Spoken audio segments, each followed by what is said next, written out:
Welcome to our Women's Wednesday Entrepreneur Series. I'm Brandy Stitt, the Program Director for the Women's Business Center in Kansas City. Today's session is going to focus on consumer target marketing. We will be recording this session and we will post the recording on our YouTube channel where we've been posting all of the previous sessions that we've been recording as part of this series.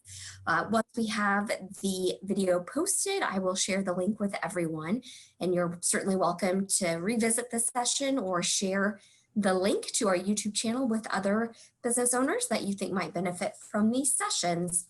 So today I am going to go ahead and hand things over to Aviva Ajmera.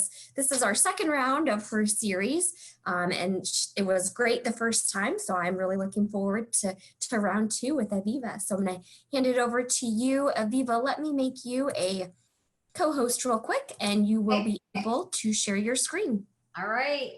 All right, you are set. Okay, wait, are we sharing my screen? But you have the presentation, right? I have it, I can pop it up.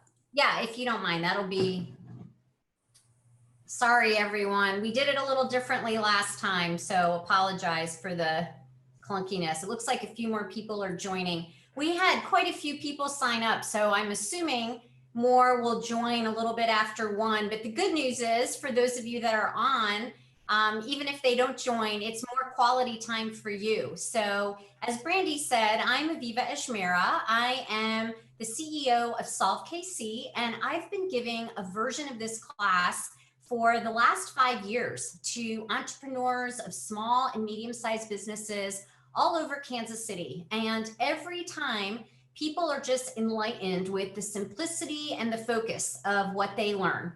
Our firm has nonprofit organizations, B2B and B2C clients all over many, many industries. And we do a lot of strategic planning and implementation work for them. But we also do a lot of integrated marketing, innovation, and product development work. And common to all of this work is, first, being able to fully define and understand who your consumer or your customer target is.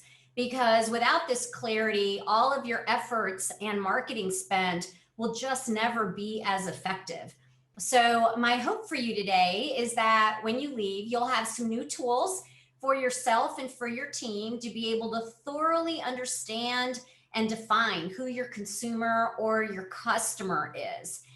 Before we dive in, I just wanted to mention, as Brandy said, this is one of a whole series of classes. The next 4 classes I am co-teaching on social media for your business. And I am co-teaching it with a dear friend of mine. Her name is Christina Hager. She is the president of Ovations Digital. And I would really encourage you, if you haven't already, to hop on the Women's Business Center site and take a look at the course descriptions. There's 4 classes. They're the next 4 Wednesdays at 1 o'clock. And they focus on different things. Taking this class today is the perfect beginning to the rest of those classes, because then you'll really be able to understand how to design your marketing, because you'll know who it is you're targeting. So hopefully that makes sense. All right, well, with that, let's go ahead and get started. So Brandy, do I have control, or because, okay, all right. All right, so first, I'd love for you all to just kind of type into the chat box. I'm going to show you a few pictures over the next 2 slides, and tell me which of the pictures you think are a marketing fail or a marketing win. So first, we have tulips that were on sale for $8. They're now on sale for $7.50, but the sign reads, save $1. We also have a hilarious label for some blueberries, who are priced at $2.98. And whoever did the typing on this label, I'm assuming they meant organic, but instead they put orgasmic. We've got a couple of other pictures.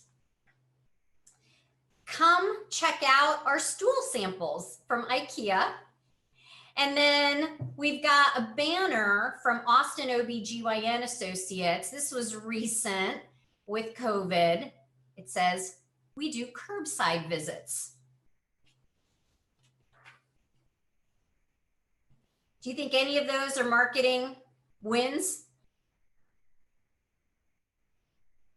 All right, I'll give you some time to think about that. I've got 4 more examples on the next page. So Taco Bell drive-through, free tacos yesterday. And then Pizza Hut, we have pizza.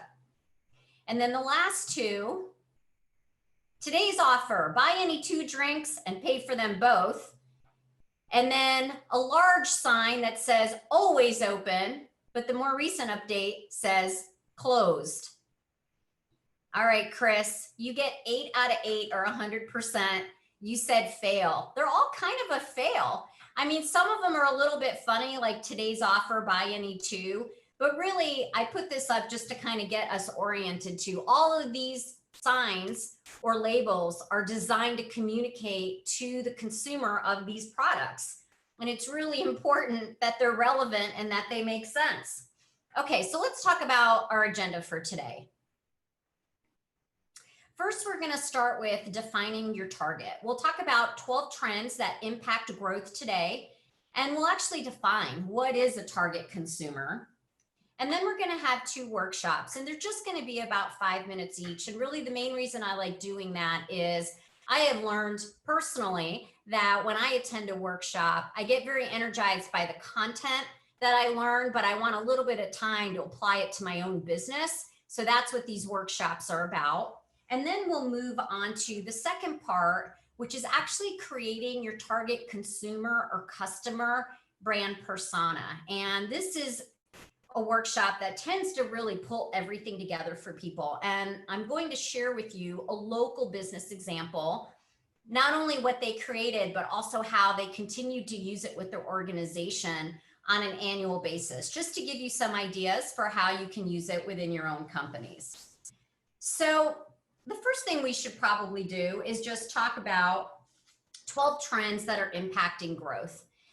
Really, it's the top 5 that I like to focus on. So things like digital ubiquity. So if you're on this call, first of all, you've had to become digital savvy in the last 6 months. I think we spend half of our lives on Zoom these days, time that we used to spend in meetings. And the point is, our consumer is the exact same. And they've got access to information everywhere, whether it's on their phone, whether it's on their laptop or their iPad, it's everywhere. There's also been a heightened sense of importance of value and price. So in other words, is it really worth it? Is it really that important to me that I want to spend my money on it? And then we talk about the millennial and the Gen Z effect. So some of us maybe have kids that are millennials or Gen Z, or maybe even grandkids. And we know that the way they think about saving or spending money is different than us. So it's important to know about that if that happens to be your target consumer. Conscious eating and living has become more and more important, as well as the explosion of small brands. And I think most of us that are a part of the workshop today will represent a small or a medium-sized brand, perhaps just locally or regionally, but it could be across the country as well. And the importance of that is understanding that more and more consumers really do want to buy and spend their money locally to support local businesses versus big, huge, multi-billion-dollar national and international brands.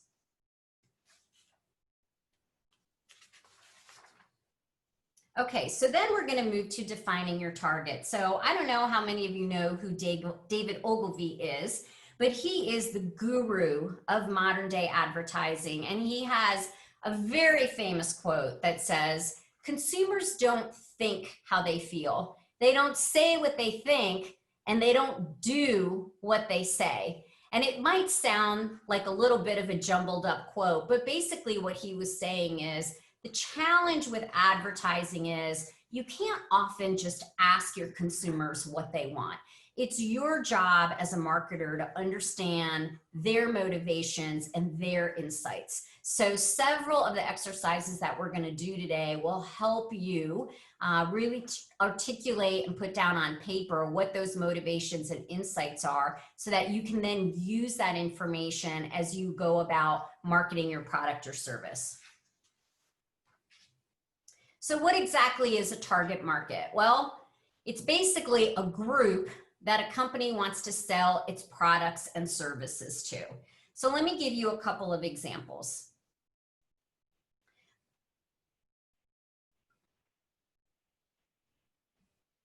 Okay, so when we look at Estee Lauder, we'll look at one example. One of their fragrances in their line is called Pleasures, and the top picture is an example of the advertising, and then the bottom picture is from Victoria's Secret, and it's an example of one of their advertising campaigns for one of their fragrances. Now, when you look at these two pictures, my guess is they automatically conjure up different emotions. So the way I would describe it is Pleasures, which is the top picture, is about fresh and it's about outdoors. It's a little youthful and it's wholesome.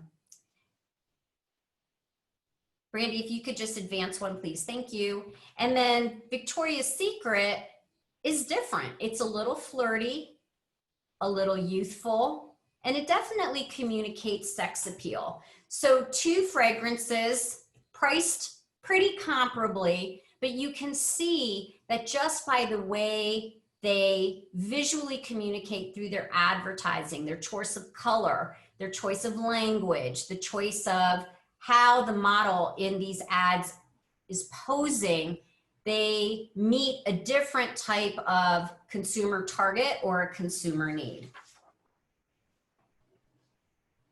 Another example coming from the fast food industry. So first we've got Burger King, and on the bottom we've got Chipotle. So the way that I would describe the two of these is Burger King, it's really about size. It's about convenience. It is iconic fast food. And our kids would say, or our grandkids would say, it's parents' fast food. Chipotle, on the other hand, is very health focused. It's clearly not burgers, fresh food, fast casual, youthful, and hip. So those are just two examples to help you see how, if you are able to clearly define who your consumer target is, how it then translates into how you market to them. So in our next slide, we'll talk about actually defining your target consumer. So it is important to know that targeting your consumer, it doesn't just happen organically. You do need to be intentional about defining who they are. And that's what we're going to do today. You also need to understand who the consumer target is for your competition, which obviously means first you need to understand who is your competition or who's in your competitive marketplace. And then thirdly, a target consumer really shouldn't change on a regular basis. They only change either when your company grows or it evolves, your product offering and or the services that you're offering have either more dimension to them or they have enhanced features. So in other words, what you're offering is more than what it was before. It might then broaden who your consumer target is. So one of the tips that I like to share is that defining your consumer target is just the first step in any marketing plan.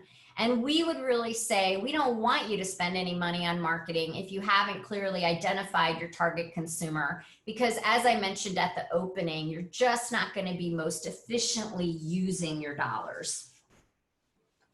So how do you start to define who your target consumer is? Well, you ask a few questions. What need is your business offering helping with? What problem are you solving for your consumer or your target? Describe the customer or the consumer that has the greatest need for your product or service. How are they currently solving for this need? So in other words, what are they substituting for your product or service at the moment?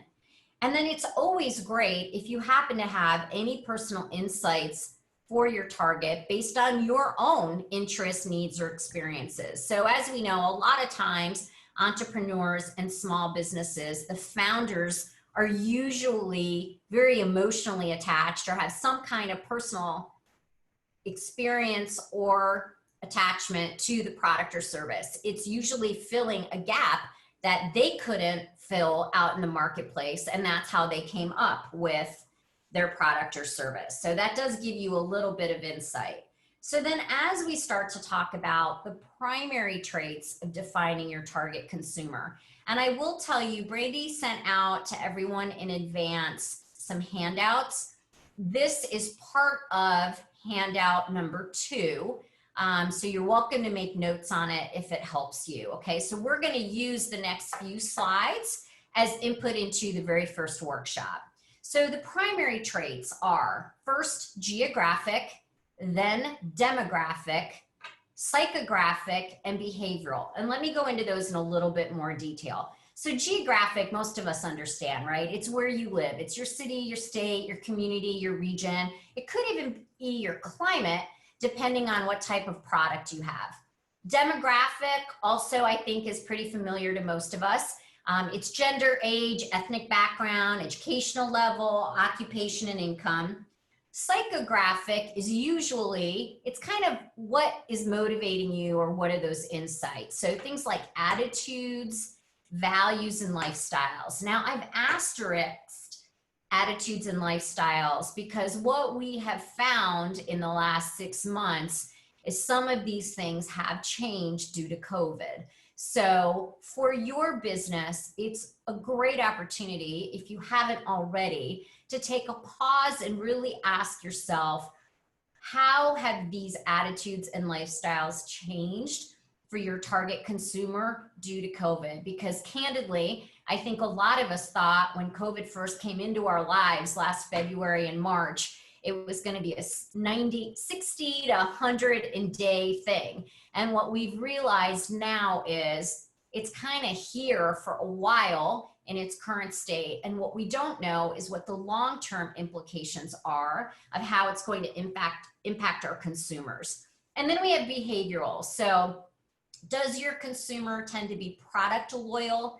Do they tend to be brand loyal? And the reason this would matter is if they're brand loyal and they're already with a competitor of yours, your strategies on how to motivate them to try your product or incentives are going to be different. If they're brand loyal and they're already customers of yours, one of the things you need to think about is loyalty programs, retention programs. How do you keep them loyal to your brand? So a little tip for you.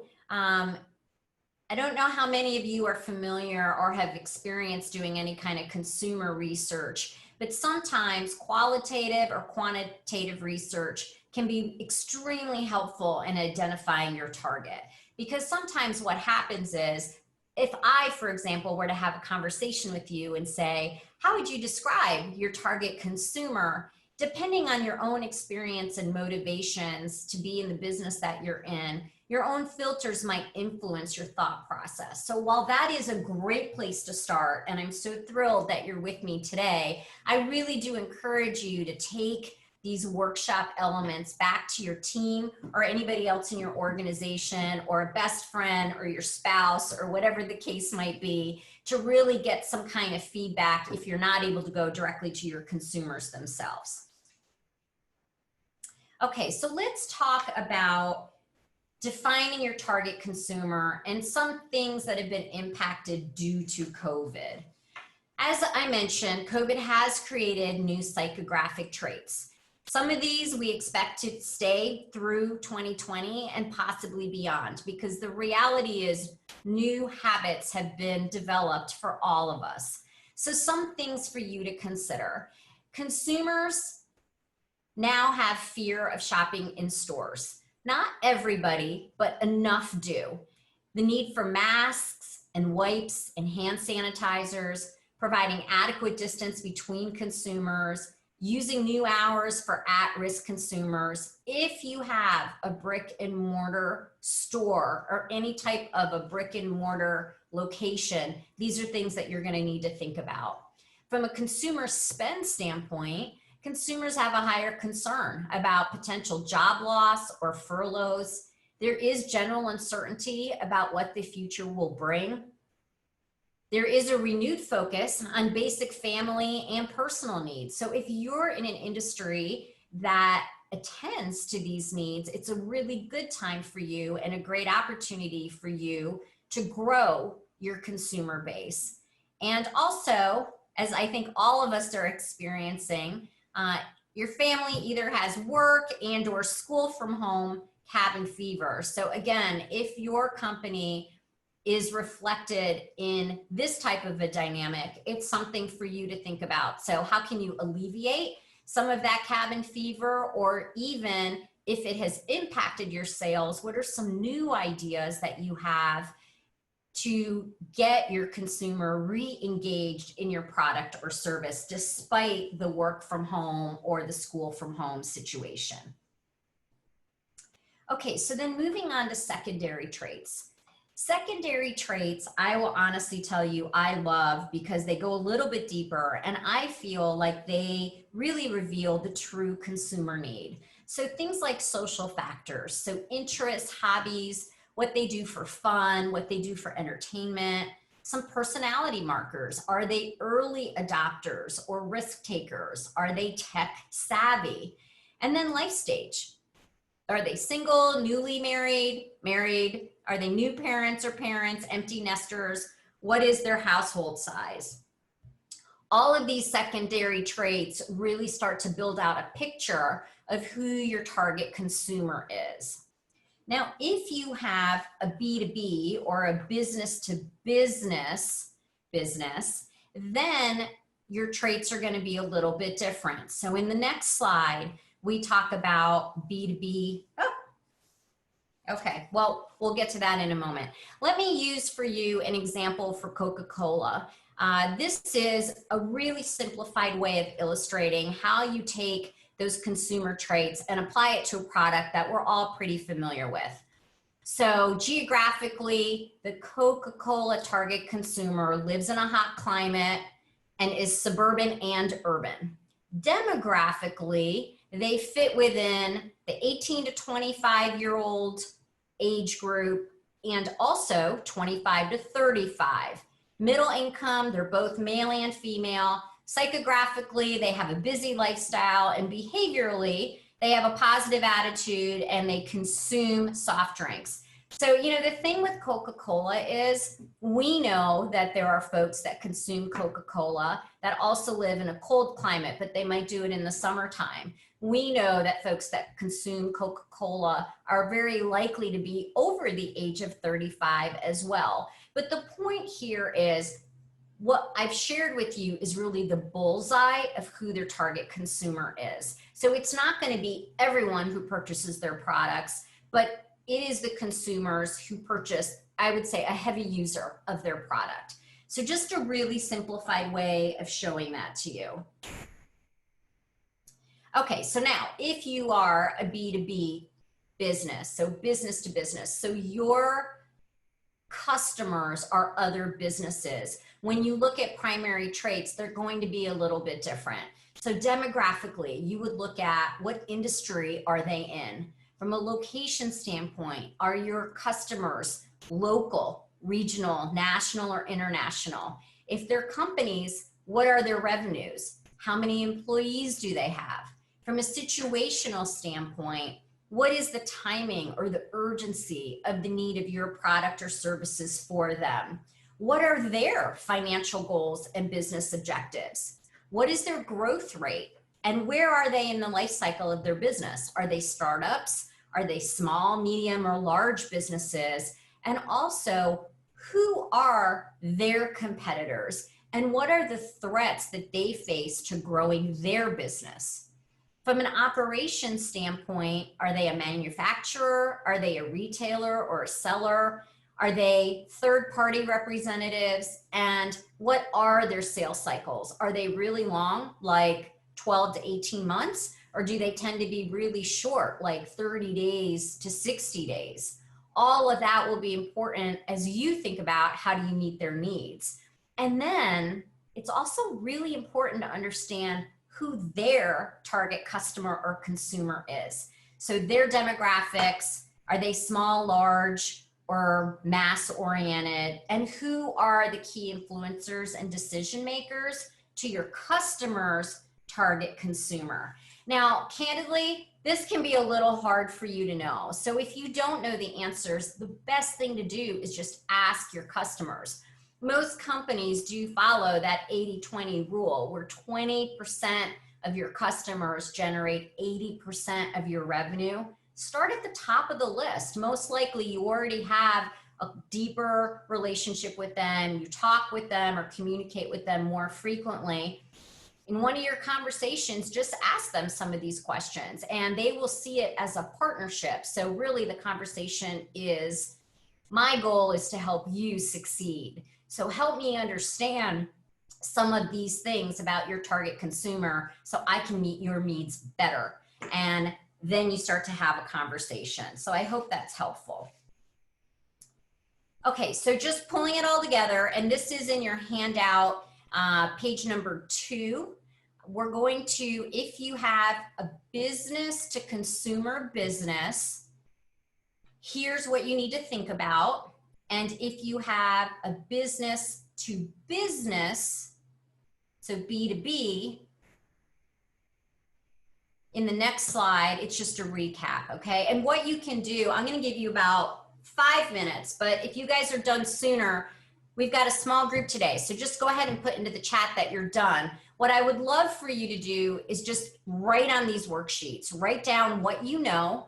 And if there's anything that you don't know, just circle it. And it'll just be a reminder after our session today to go back and find out the answers. So I'm gonna put a timer for 5 minutes and give you guys a chance to try to apply some of these things. And as I said, as you finish up, just go ahead and type into the chat box that you're ready or that you're done, and then we can move on. I will also offer to you, as you're doing this, if you've got any questions or you're kind of stuck on how to answer any of this, go ahead and pop the question into the chat box and I'll do my best to respond as quickly as possible. Okay, we're gonna go ahead and start our 5-minute workshop time. Okay, our timer went off. So we did have a question. One of our participants, Laura, mentioned that they have a variety of B2B businesses, so it's a little bit challenging. And my recommendation to her and to any of you, if you're in this situation, is just focus on who your biggest clients are. And if it's still kind of across industries or sectors, I think our next exercise will help a little bit because it kind of goes more to needs than any kind of demographic or anything like that. Okay, so if everyone's okay, I'd love to just move on to the next one because the two fit together really nicely to then get us to the third part of our workshop today. So what I wanted to do now is give you an illustration. The next thing we're going to do is work on an insights star. And I'd like to use the example of the Swiffer wet jet.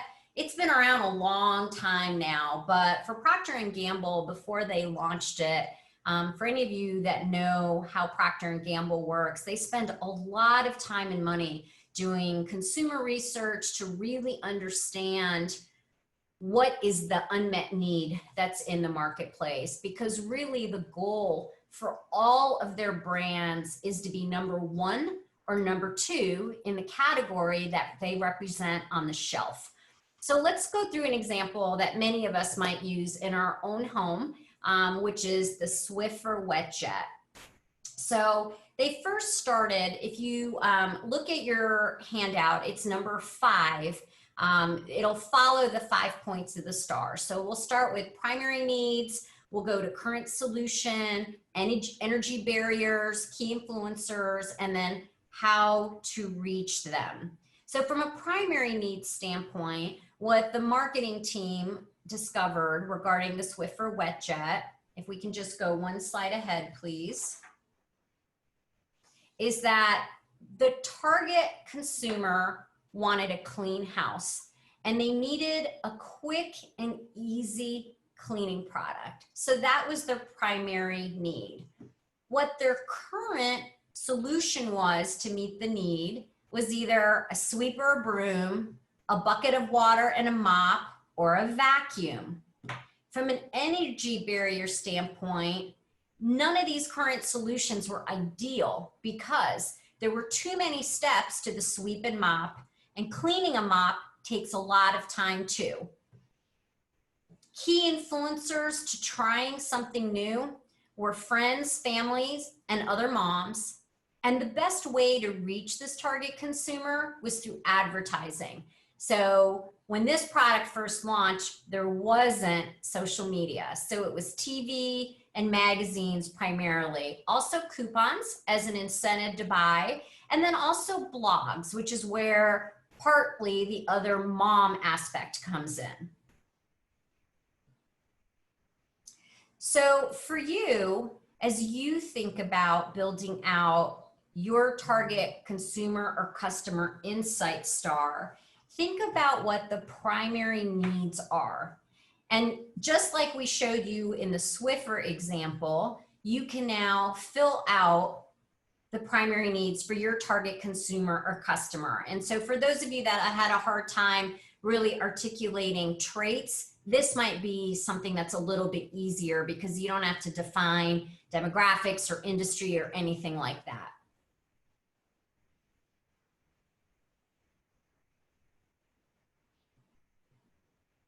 All right, let me see, what is on the next slide, Brandy? Okay, so let's go ahead and spend another 5 minutes. For folks that still wanted to finish out the other exercise, you're welcome to do that first if you'd like to. But if you kind of have the gist of it, I would suggest finishing that offline and then going ahead and starting on the Insight Star.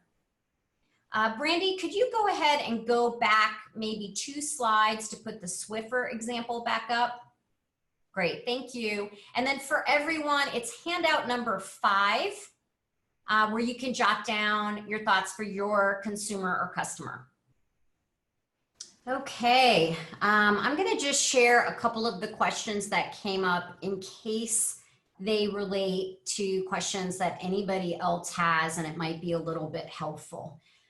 So someone, this is actually going back to the very first exercise, which was about defining your target consumer or customer. In some cases, people had difficulty with certain traits. So an example might be not knowing the social factors or the personality markers of their target consumer. If those things don't influence their purchase to buy your product or service, then you don't need to worry about it. If they do, then you need to spend a little bit more time learning about it because it might give you some insight on how to reach them or what some of their motivations would be. We had another question relating to the Insight Star regarding how to reach current customers. So in this example, one of our participants said they kind of mentioned the industry that their potential clients are in and said, I'm not sure how the best way to go about reaching them. They started their business because they knew somebody at the company. So that's became a source of awareness. And what I would just say is put yourself in your client's shoes and think about how it is you learn about new products or services, or in other words, how would they learn about it? Would it be through trade magazines and journals? Would it be possibly through LinkedIn? There are industry specific magazines and trade journals. Now anymore, nobody's doing live conferences, but when we go back to doing trade shows and things like that, is that an opportunity to reach in the B2B world some of your potential clients? So just put yourself in your client's shoes and say, how would I learn about it? Is it about doing a Google search? Do you need to invest in a really great website and make sure you've got your search engine optimization elements all to the best that they could be? So I hope that helps. And I hope you guys kind of got some ahas as you were going through this, because I found when I did this, understanding motivations and what they're doing right now in lieu of your product or service does tend to give a little bit of insight on how you can reach them and how you can convert them over to your product or service. So the very last element of being able to really understand your target consumer is building out a brand persona. So let's take the Swiffer WetJet example and build it out a little bit, okay? So an example of the brand persona for the target consumer for Swiffer WetJet.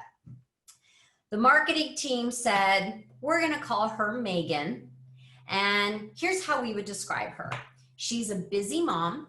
She is between the ages of 25 and 40. She's got young children at home.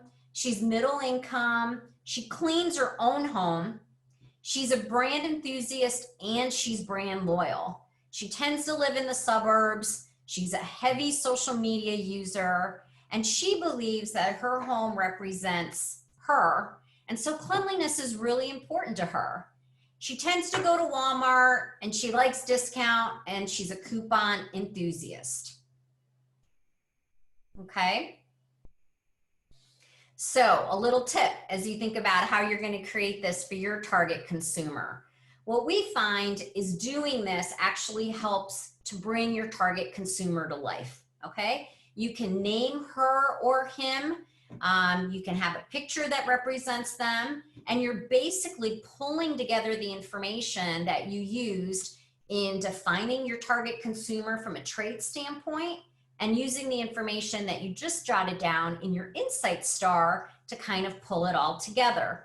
This kind of work, creating a brand persona, also helps sales, deciding what channel of distribution you want to sell your product or service in, and obviously marketing and even product development if you think about what's next after your core product offering today, or where could you grow your business in ancillary directions once you've already got them converted into your product or service. Okay, so let me give you a local business example. I don't know how many of you are familiar with the Her Life magazine. It's a free magazine all over the Kansas City area, and you tend to see it sometimes in grocery stores. A lot of times you see it in waiting areas like doctor's offices, or any place where you're kind of waiting to get serviced, okay? So the owner attended one of our workshops about 5 years ago, and she and her marketing manager attended our class, and this is what they came up with in our class, but then they took it back to their team and they refined it a little bit more. So they said their target consumer, her name was going to be Holly. She was about 44 years old. She was married. She did have kids. She was a homeowner. She was educated. Her household income was 150K plus. She owned a pet. She was savvy. I mean, she shopped and kept up with trends. She was into health and wellness. She made the buying decisions in her household, and she was a researcher. She was also in charge of the social calendar for her family, and she was the CEO of their household. So they kind of scratched this out, and this is a real example of what they did. They took it back to their team and they refined it. And in the build on this slide, this is what they came up with. They made a really beautiful one-pager, and they said, this is Holly. Now, this information, while the marketing team and the owner of the company came up with it, they then shared and got input and refined it with sales, with anybody that touched the magazine. So they got a sense of what kinds of articles, what kinds of advertising, anything that involves inputs and outputs to the magazine, what is going to be most important and of interest to our target consumer, Holly. And in the next slide, we share with you, this is Tammy, our dear friend Tammy. We asked her a little while later, you know, how's it going? How did you use it? And she said, I use Holly with every potential and current client. So as she's going out to sell ads for her magazine, she said, creating Holly was the biggest difference between us and every other media outlet at a huge meeting that I had today with a huge client. We update her image yearly so that they make it current, but that's really the only updating that we do. So that's an example of how creating a brand persona can really come to life and how you can use it not only with your team, but also with your clients. So now I'm going to give you guys a chance to build your brand persona. So what I'd like you to do is use the outputs of the 2 other exercises that we just did. So the key traits of your target consumer or customer, and then use your insight stars. What are the key insights that you have about your key target consumer or customer? And go ahead and build out your own brand persona. And I'll give you about another 5 minutes. And this is something that I think you'll get a rough draft of. 5 minutes is not very much time, but I would really encourage you to sit down and think about it and maybe take it back to others on your team, or anyone else that you talk to your business about that can give you some creative ideas on anything you might be stuck on. Okay, our time is up. I'm curious to know, how did it go for everybody? If you guys can just jot a couple of thoughts down. And do you think this is something you can take back to your team? Will it help you further refine knowing who your target consumer or customer is? So how you develop your product, where you decide to sell it, and how you ultimately communicate.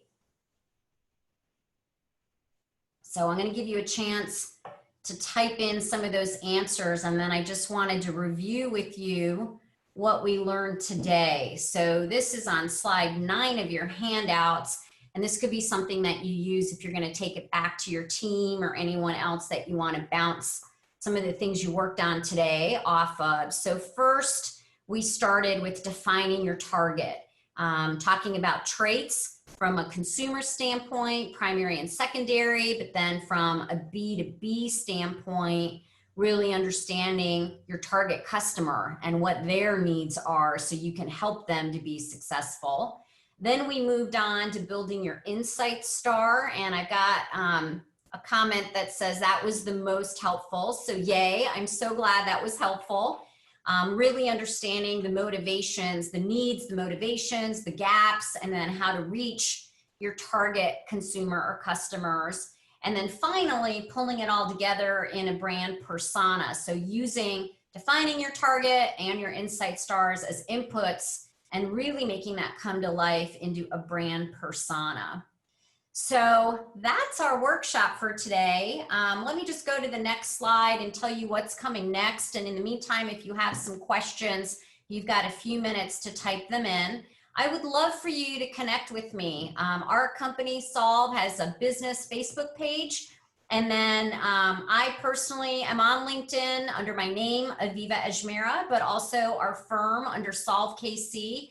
It is the very best way to stay updated on classes that we're teaching through the Women's Business Center and even beyond that. And then also, as I mentioned at the opening, I am co-teaching for the next 4 Wednesdays at 1 p.m. Thank you to the Women's Business Center for sponsoring a social media series for businesses. And our upcoming dates are the 14th, 21st, 28th, and November 4th. Those are all 90-minute sessions. They are super fun and jam-packed with information. You're not going to have much time to do exercises like we did today, but plenty of time to ask questions. I co-teach those with a dear, dear friend of mine. Her name is Christina Hager. She's the president of Ovations Digital. She will bring all the social media expertise, and I will bring how do you apply it to your business and why does it matter? So you've now taken the most important step, which is defining and really understanding who your target consumer or customer is. What we'll do over the next 4 weeks is help you determine what social media platform is the best way to reach them, and then also make sure you understand the nuances, the algorithms, all the ins and outs that keep changing on social media. We're going to focus on 4 specific social media platforms: Facebook, LinkedIn, Instagram, and Twitter. And if you're not sure which class is most important for you, I would suggest join us for the very first one next week. And then the following 3 weeks, we dive into each of those platforms. So with that, I really appreciate your time today. I hope this was super helpful for you.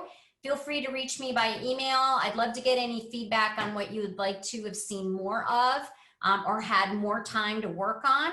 And we can try to incorporate that into our next class. So thank you very much. If anyone's got anything else, otherwise, Brandy, you're in control. Awesome. Thank you so much, Aviva, and thank you to everyone that joined us today. As I mentioned, we did record this and we'll have it on our YouTube channel, and we will let you all know when that's available. Thanks and have a great day.